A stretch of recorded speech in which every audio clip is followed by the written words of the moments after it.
Hi friends, అందరికీ నమస్కారం.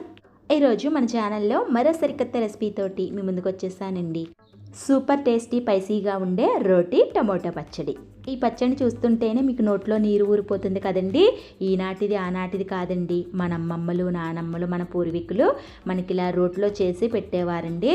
ఈ పచ్చడి రోజు అన్నం ఒక 4 ముద్దలు ఎగస్ట్గానే తినేస్తారు, అంత బాగుంటుంది. అన్నంలోకే కాదండి, చపాతీలోకైనా, పుల్కాలోకైనా, రోటీలోకైనా, ఏట్లోకైనా ఈ పచ్చడి కాంబినేషన్ చాలా టేస్టీగా ఉంటుంది.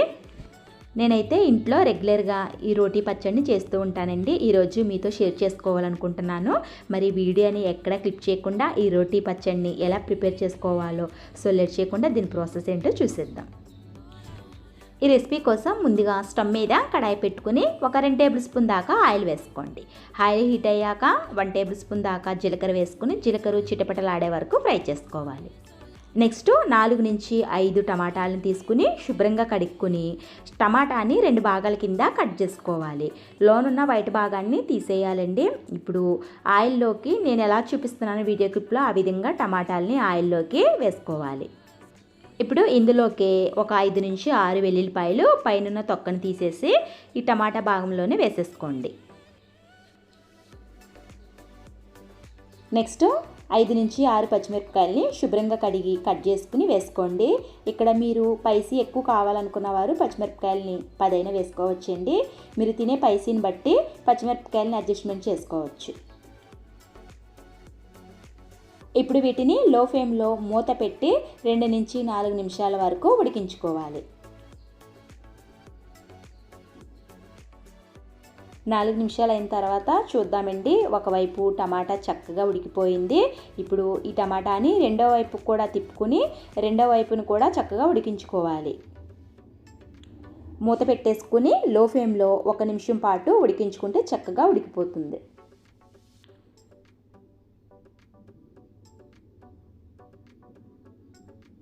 ఇప్పుడు చూద్దాము, రెండో వైపు కూడా చక్కగా కుక్ అయిపోయిందండి. పచ్చిమిరపకాయలు కూడా చక్కగా ఫ్రై అయిపోయాయి. ఇప్పుడు స్టవ్ ఆఫ్ చేసేసుకుందాం. నెక్స్ట్ రోలింగ్ తీసుకుని ఇప్పుడు ఇందులోకి ముందుగా పచ్చిమిరపకాయలని వెల్లుల్లిపాయలు వేసుకోండి.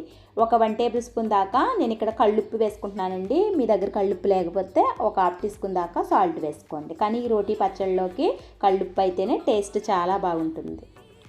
వేసిన పచ్చిమిరపకాయలు వెల్లుల్లిపాయలుని మెత్తగా అయ్యే వరకు దంచుకోవాలి.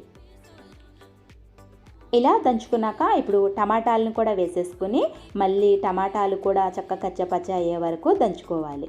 ఒకవేళ మీ దగ్గర రోల్ లేకపోయిందనుకోండి, మిక్సీ జార్లో బరగ్గా గ్రైండ్ చేసుకోండి. కానీ రోటీలో చేస్తేనే ఈ పచ్చడి చాలా టేస్టీగా ఉంటుందండి. టమాటా కూడా నలిగాక ఇప్పుడు మీడియం సైజులో చింతపండుని తీసుకుని శుభ్రంగా కడిగి వేసుకుని దంచుకోండి.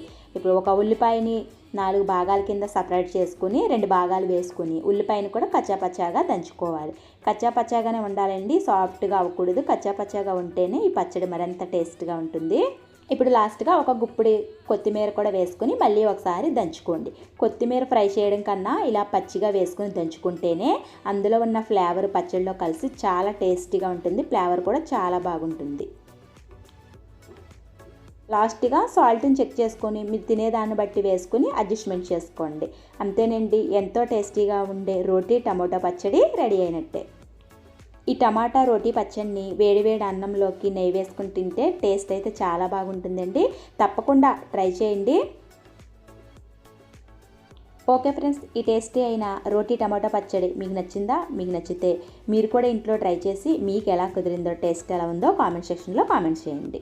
మరిన్ని ఈజీ అండ్ టేస్టీ అయిన రెసిపీస్ కోసం మన ఛానల్ని సబ్స్క్రైబ్ చేసుకోండి, లైక్ ఇవ్వండి. మీరు ఇచ్చే లైక్ వల్ల నా వీడియో కొంతమందికి షేర్ అవుతుందండి. ప్లీజ్ అండి, సపోర్ట్ చేయండి. మళ్ళీ ఒక మంచి హెల్తీ అండ్ టేస్టీ అయిన రెసిపీ తోటి మళ్ళీ మీ ముందుకు వస్తానండి. అంతవరకు అందరికీ బాయ్ అండి.